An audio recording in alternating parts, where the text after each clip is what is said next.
I keep getting messages asking me what is my advice to somebody going after a goal of theirs. One of the main ones is when you have something in mind that you want to achieve and you have a goal, you need to go after that goal and don't let nothing or nobody stop you from going at it. It's going to be hard. Don't expect it to be easy. That's another one.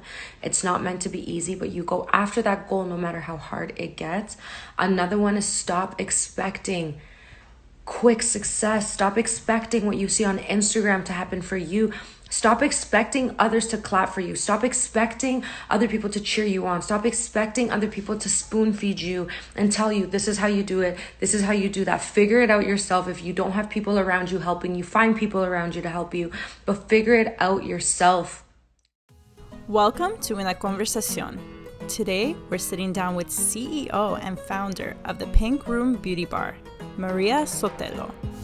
Inspiring all who come to listen, Maria shares her humble beginnings before all the success and how she keeps herself grounded running a full-time business. Get ready for this conversación. Maria! Hi, babe. We're in the Pink Room. We're in the Pink Room. So exciting. This is your spot. These are your chairs.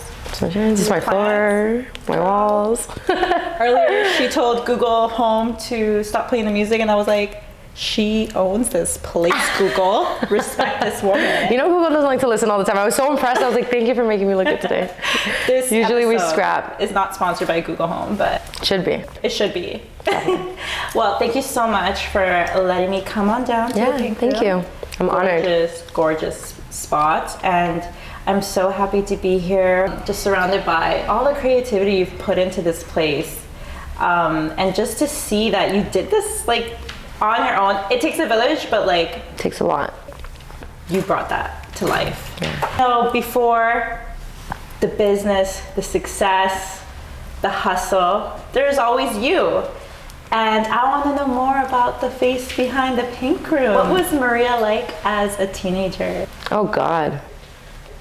I was very different. I think I always had the ambition. I was always a very ambitious person. But I was very lost, I would say. Yeah, I definitely didn't have as much focus as I do now. And yeah, I was definitely always a creative. That definitely has always stuck out. That's primarily always what I was. But yeah, very different. I've definitely evolved a lot since being a teenager. I feel like when we're in high school and we're all growing up, like high school pressures us to like figure out our lives. Definitely. Which is such a joke. Being almost 30 now, I'm like, still haven't figured out my life. Right, and then you look at 17-year-olds and you're like, how are you supposed to know what you want? Like, how is that the expectation? Yeah, do you feel definitely. like when you think back to that, it's like lost in the sense where like you didn't know where you were going to end up? Yes, and I think very lost also because of how society pushes, exactly like you said, like figure yourself out, know what you're doing, what career you're going into, what are you going to go into school for. So I think, especially like when we were younger, it's like a creative, you're like, what are you going to do with that? You know, being Latina and wanting to be a creative, my parents are like, what do you mean you're going to create art and make money? Yeah. Right? So definitely that made it very hard for me to find a purpose or find my purpose or understand my purpose. So that's why I say lost. I love that you touched on that because I do feel like culturally a lot of Latinos can relate that like, and it's so interesting because our culture very much thrives on like the entertainment industry. Like we love making music and having events and just having a good time. And so much of what makes our culture is like that heartbeat of like, we love creatives, the creative stuff. So it's so interesting and ironic that it's actually not necessarily always, it's kind of frowned upon at times, depending on how you were raised. Like definitely. And I think a lot of it comes from love too. Like, you know, I think that your parents immigrated to Canada, I imagine. Yeah. So I feel like for them, they just want you to have a better life, and they worry that if you're doing something that's not traditionally lucrative, 100%. I definitely understand their point of view a lot more now, and I don't blame them anymore because I understand that they came here with a different mission and they had a different purpose when coming here. But growing up, you don't understand that, right? Like growing up, you're like, no one understands me, no one's pushing me, no one's supporting me. But definitely now growing up, and I think also maybe because I found success on my own and I was able to do it, I don't blame them anymore. How did they respond to your career path when you first started? One was very supportive. One was like, "You're crazy. What are you doing?" I need to know who. We already know who. I want receipts. Yeah, no. My mom was definitely like, "What are you doing? You're quitting your job." Like, I quit my job at 21. What were you doing? Nails at a salon. Okay. Yeah, so that was my last job. And when I quit, I remember I was just so gassed when I was going home. I was like, oh my God, I quit. Like, my bosses were horrible. I hated it. And then I get home and I call my mom and she's like, why would you do that? Like, you're crazy. Like, what do you mean you quit your job? And definitely that felt like she crushed every dream I had. And I felt like, oh, okay, maybe I did mess up. Let me go try to get my job back. When you quit that job, is that when you feel like you made the shift from like wanting to be an employee to a CEO, or was it not that crystal clear yet? No, 100%. I knew it. Yeah. Like, definitely, like, leaving high school, I was like, okay, like, it's funny because I found a thing we did in class. I think it was maybe like English class or something in like grade 9, grade 10. And it was like, what do you want to be when you grow up? And I just found it the other day and it was like, I want to have a studio close to downtown Toronto where I create art and people come in, and I forget what else it said. And I think it said I wanted to be a therapist. Oh my God. Yeah, I said I wanted to give therapy in my studio or something like that. And I was like, oh my God, that's what I did. You know, that's literally what we do here. So I think I always... So I'm like shook. Yeah, but it was always like, I just knew I was gonna be creative and I knew I was good at business. I was always good at business. Come from a line of entrepreneurs. My grandpa was a really successful entrepreneur. So watching him do that, I was like, I wanna do that. Like, I wanna be my own boss. Yeah, I had a really hard time following instructions and having people tell me what to do. That really made me understand. Like, I would have trouble at work, I would have trouble in class, I would have trouble like always with people telling me what to do, just because I felt like, why do I have to, like, I'm a person that if you're gonna tell me what to do, I'm gonna say why. Just tell me why. Like, I'll do it, but tell me why. And I find that a lot of people in a position of power can't give you the whys. Wow. So when they don't say the whys, I'm like, I don't wanna do that. Yeah. Right, so I was always encountering conflict because of that. And I just figured it out from a young age. I was like, I can't have a boss. So at 21, that's when like they really bothered me and they were really getting to me. And I was like, you know what? I could do this on my own. Like, the clients are coming for me. The clients want me to do their nails. So yeah, I quit and that was it. I'm thinking back to being in my early 20s, and you said you were 21, fresh into her 20s. For anyone who's listening who's in their early 20s, what do you think, and it's not necessarily that they need to go and quit their jobs and become a CEO, but what were some signs that you noticed that you're like, it's time for me to leave and do my own thing? I just felt very unfulfilled. I don't think I understood that at that point. I knew I felt something. I think now where I understand what feeling fulfilled is, I look back and I'm like, that's what it was that I was lacking. I felt very disrespected when it came to my work. I felt like nobody really appreciated what I was doing. And I quickly took in, I was like, oh, so I'm making you money. I'm getting you a bunch of clients. People are coming back for me. You would want an employee like that to grow in your business, right? And now I stand by that 100% because now I have employees of my own. And I understand, like, if you bring like fruits into my business, like, I want to keep taking care of you. I want you to be happy with me because you are my business. Yes. Right? So at that age, I was like, wait a second, you're not even appreciating me here. You're making me feel uncomfortable. I felt really uncomfortable. So I think that that would be the main thing that I tell anybody to look forward to. If you feel uncomfortable, if you feel like when you're coming into work every day, you're not like, yes, I love it here. Because that's also the thing too, right? Like, not everyone has to be a CEO. Not everyone has to be an entrepreneur. But I really vouch for being happy in life and feeling fulfilled. In whatever position you're playing, you're still playing an important role. So when you don't feel that, I think you just sit there and you're like, what am I doing? And it's interesting that you were able to recognize that at such a young age, because literally what you're describing, there are people like who are middle-aged feeling that way. Yeah. And just accept that that is their life. And I think it's really, it says a lot about you and your emotional intelligence that you recognize that early on. It also says a lot about the people who employed you at the time, and not saying this in a negative way, but an observation that I can make is anyone can be a boss, but not anyone can be a leader. And I feel like when that's a big one. When you have someone who's a boss but not a leader, they make you feel that way. I feel like just the way you speak in general is like, it's not common, it is rare. If everyone were the way you were wired, not that it happened overnight, but if everyone thought the way you thought or moved the way you moved, then everyone would be opening their own business, you know? It's not meant to be easy. It's not meant to be for everyone. When it comes to that, who do you think was your driving force or inspiration in your life? It could be more than one person, but like, who do you think inspired you the most when it came to like taking charge of your life? Or do you really feel like it just came from within? I really think it came from within. I think it always, like, since I was a kid, like, everyone would say, like, I just did, like, people said I didn't listen, but it was more like I just knew what I wanted. You know, like, I knew what direction I wanted to go in. I knew how I wanted to feel. I knew how I wanted to think. So I think my biggest thing has always been just following myself. Wow. You know, but I do have like a big like list of inspiration that comes from like artists, creatives, other entrepreneurs, other women in my life, my parents, my grandparents, right? Like just watching them also. I think also to touch back on the not recognizing when you're unhappy also stems off from being immigrants, right? Like I'm an immigrant myself too. I was born in Mexico. I came with my parents, and wow. It's hard for them, you know? Like now that I look at like everything I'm doing, I'm like, you guys did that in a place where you didn't speak English. Like that alone is like a massive barrier, right? So I think when I look at them, I understand why they have so much fear.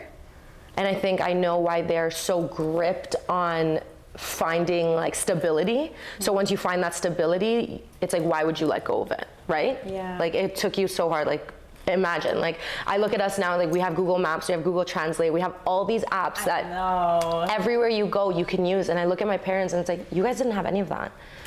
You know, like you just landed in a country where there was barely any Latinos when we came. Like we moved to Scarborough. I was the only Latina in my whole school. Wow. Right? So I had nobody coming in to translate. Like nowadays you go into an elementary school, there's like 10 kids in your class that are gonna translate and help you. Wow. I didn't have that. How old were you when you were I was 5. 5? Yeah. Do you remember what that felt like to be an immigrant at that age? And like, I was like, why are we doing this? Like, life was so good back home. Like, why would we leave everything? Why did we leave my cousins? Why did we leave the food? But now it's like, all I could do is like thank my parents for doing that. Yeah. You know, because I look at where I'm at now and I'm like, oh my God, like I'm only able to do this because you guys took that leap of faith and you guys decided to move. I love an immigrant story, like an immigrant success story, because it's like you really had like a disadvantage. Like there's no reason necessarily for you to succeed. When you're an immigrant or your parents are immigrant, like I hear a lot of people complain about it sometimes, and it's like, oh, well, my parents didn't have money. You know, I constantly hear that from people, and I really have to check them, because if you're gonna stay here and you're gonna say, well, my parents didn't have money and I had a disadvantage because my parents didn't have startup money, my parents didn't have this. The fact that your parents came here, I don't compare myself to Canadians, right? Like I compare myself to Mexicans. I compare myself to like Latinos that are back home, that are looking at us and like, wow, they live the life, right? Like now imagine if like we were back home and you're looking through Instagram at all these people in North America, you're like, wow, like it's so cool what they have. I see it even with my family when they tell me like, oh, it's so cool what you get to do. It's so cool how much money you guys make. It's so cool, right? There's advantages and disadvantages to everything, but if you're gonna sit and use that as your crutch and as your excuse as to why you can't do it because your parents were immigrants and you didn't get the handouts or the help that you needed, I feel like you're really just using that as your excuse, because you could flip the switch and say, well, my parents came here for a reason. You know, like my parents came here to work hard, to struggle, to go through things that I don't have to go through anymore. Yeah. So when I see like, not to judge, but just to give a different insight on it, when I see immigrant or kids of immigrants that are maybe working the same type of jobs their parents are, which no disrespect again, I just look at it as your parents came here to struggle. Your parents struggled for you, so why are you continuing to struggle? Yeah. Right? Yeah. Like you have a choice now. Like you learned the language. The language on its own, like I'm so proud of speaking 2 languages. I'm sure you are too. Actually, a whole nother topic is that part, right? Like you came here and had to master 2 languages. I was born here, and I was born at a time where like my parents, their English, they had been practicing it for 10 years just to succeed in this country. So by the time I was born, they're struggling to like get Spanish to stick with me. For sure. So now it's even more rewarding as an adult to be using it more. That's a side topic, but it's really good for you for learning too, right? Like you have the power to know both languages, so why not? With your business, it's not that every day is like a positive day. I'm sure that you're the one who sees the bills. You're the one that deals with the hardships, like when no one's watching. Did you ever have days where you just wanted to quit? All the time.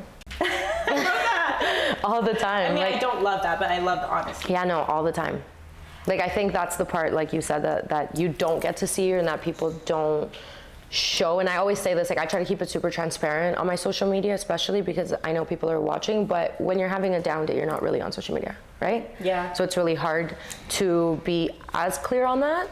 But I tell everybody, like, this is not easy, but nothing's easy, right? Like, being miserable at your job is not easy. Yeah. Not feeling fulfilled is not easy. So I just always like look at it, and like my rule of thumb with myself, I had a conversation really early on with myself where I have a lot of conversations with myself, and those really help me. So I find that in that, one of those main conversations was me telling myself, like, you're the boss. If you want to leave something, like, you can leave it. If you're not happy with something, you can change.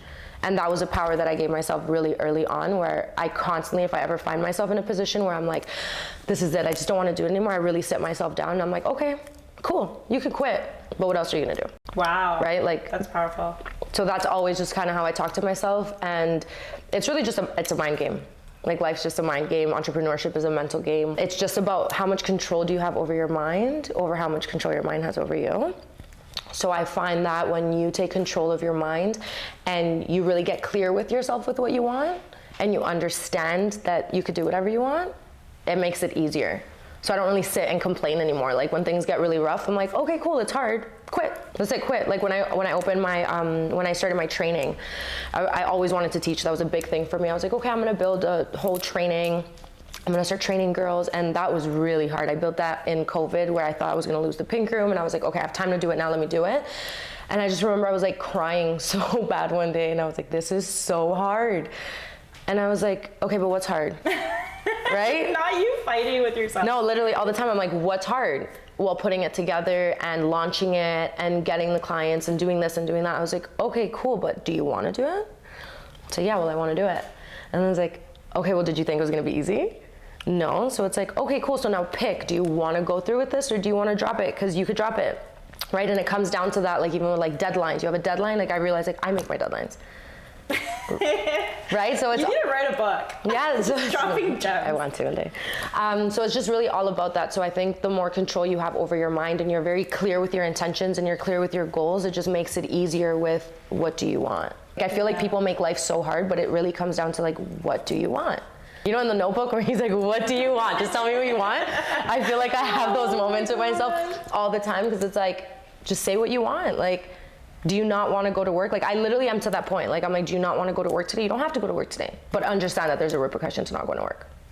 With every action, like, reaction. Exactly. So I think just like living life like that has made it not easier, but has made it more clear for me. Hearing you speak with such conviction, and like, I feel like what's special about the way you run your life, because this is not just a business thing, it's very evident that this is just how you manage your life. You sound like someone that you really believe everything you're saying. I know you do.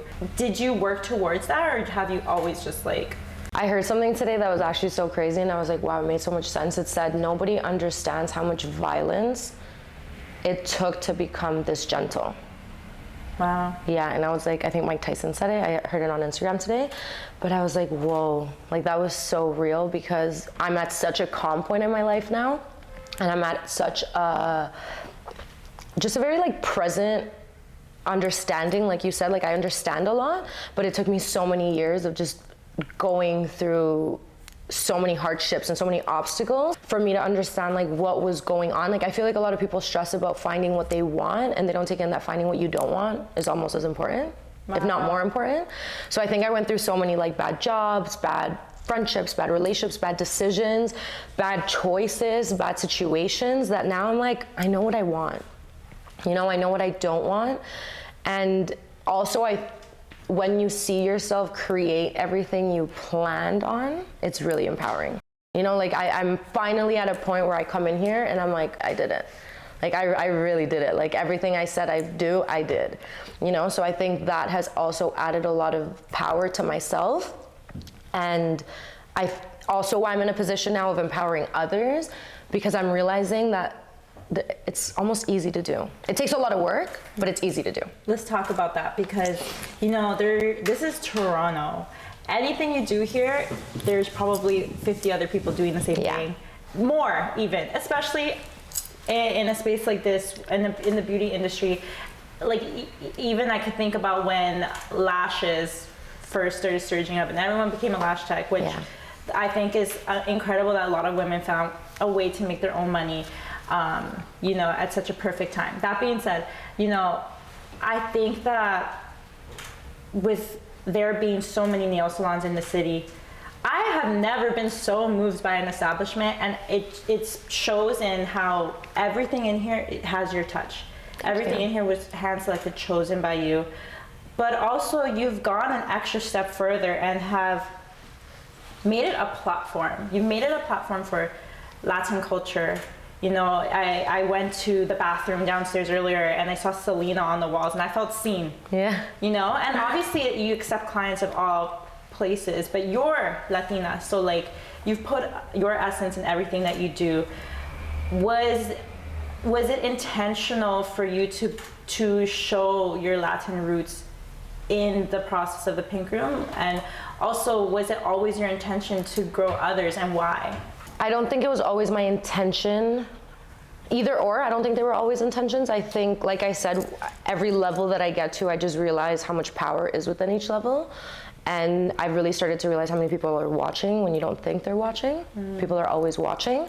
When I was building this place, I was like, wow, like we're in Forest Hill, right? Like we're in Forest Hill, like we're a Latin business in Forest Hill. I'm gonna cry, that's crazy. Yeah, like, oh, no, you're gonna powerful. No, but it really is, because like you walk down the strip, a lot of my clients, like there aren't Latinos in the area, right? Like even when I would tell people like, oh, I'm moving to Eglinton, they'd be like, what? Oh, the other side by the station? Wow. And I was like, no, we're moving to the other side of Eglinton, right? So also that people were like, whoa, like you're moving there, you know? So I think that really started to click in, and I was like, whoa, like I'm there.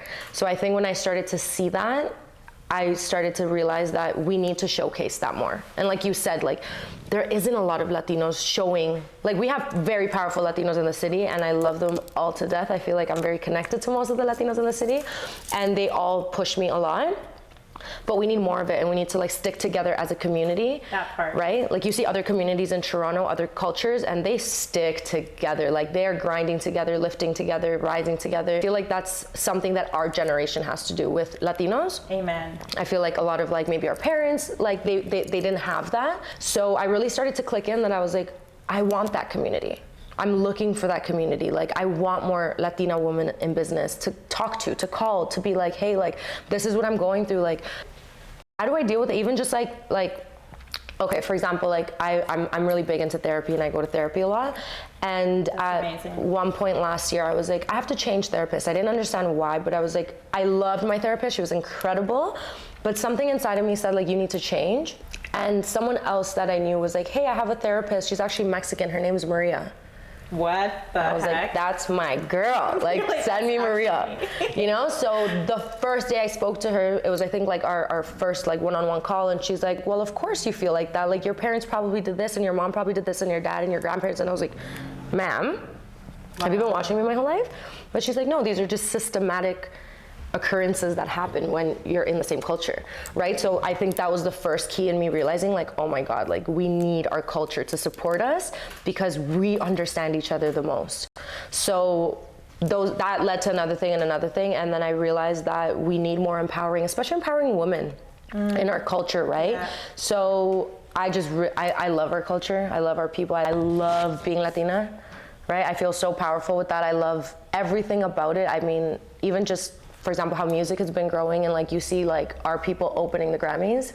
That was insane.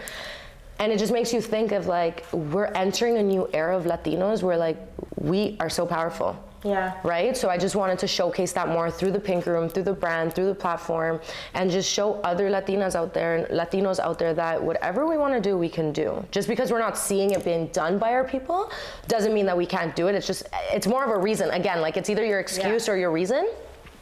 And it's our reason to like push forward more and be like, we're gonna show how much we could do. So that's definitely where that started. And then your other question, if I always wanted to empower people, again, I think we just need more role models. We need more leaders.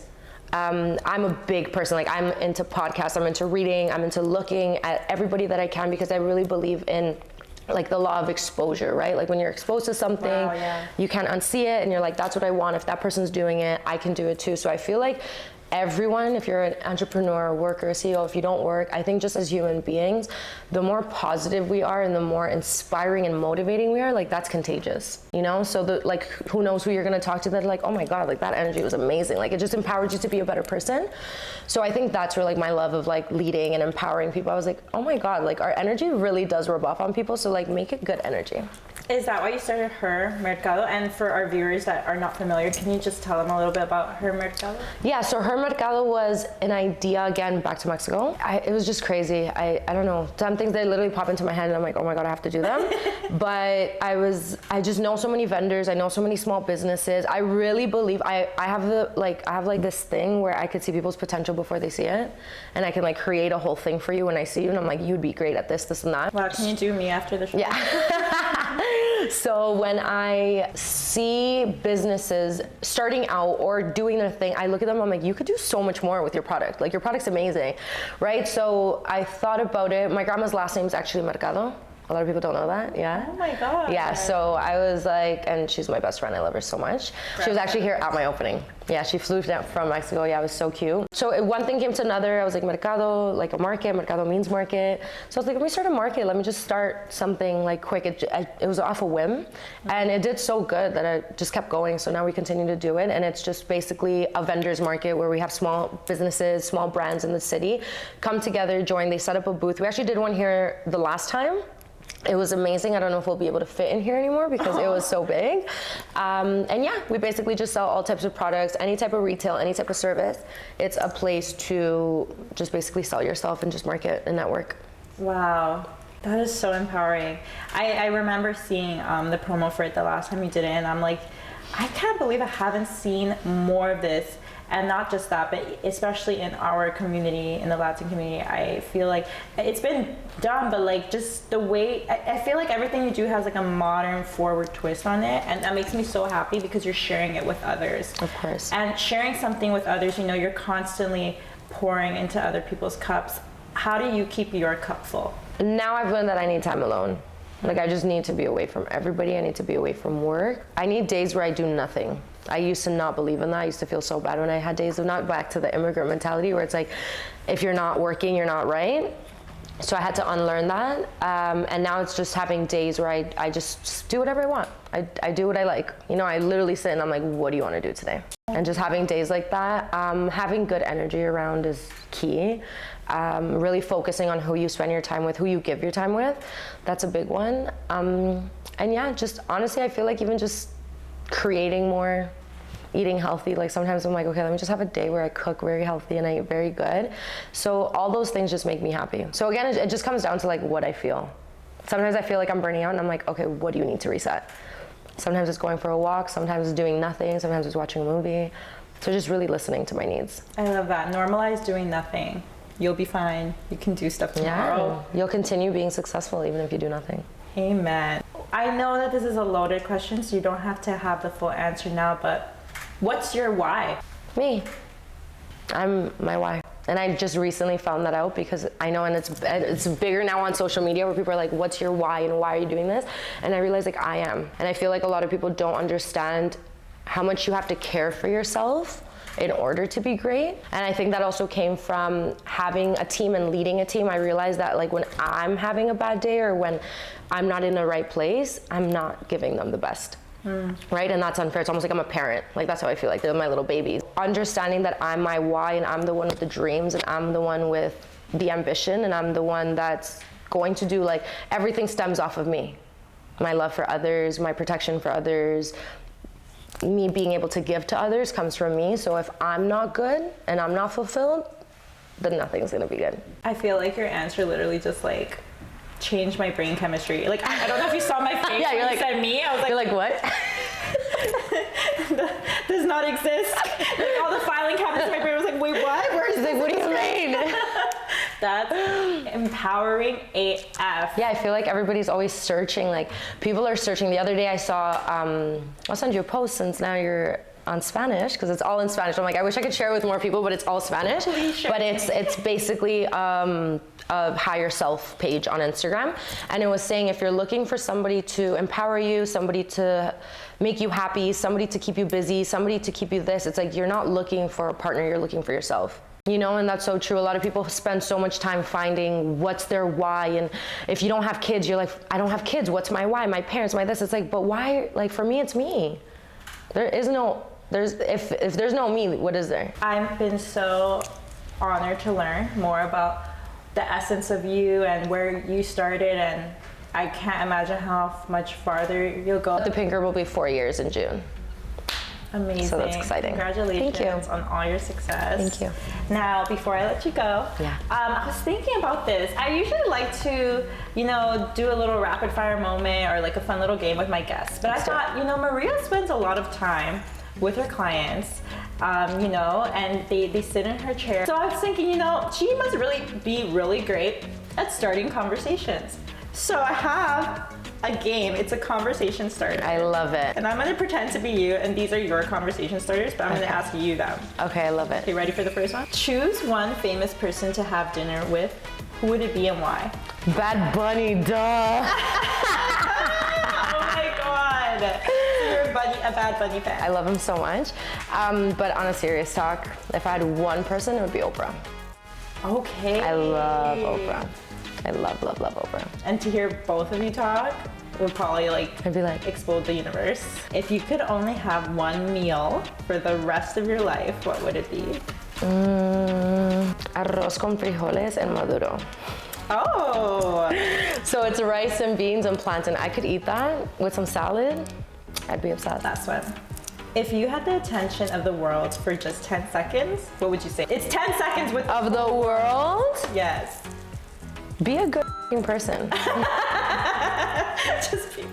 Just be a good person, literally. That's it. Just be kind to others. Maria, thank you so much. Thank you so much for having me. And for coming here. This was so cool. I need to come here for like an actual appointment because these babies. A whole day.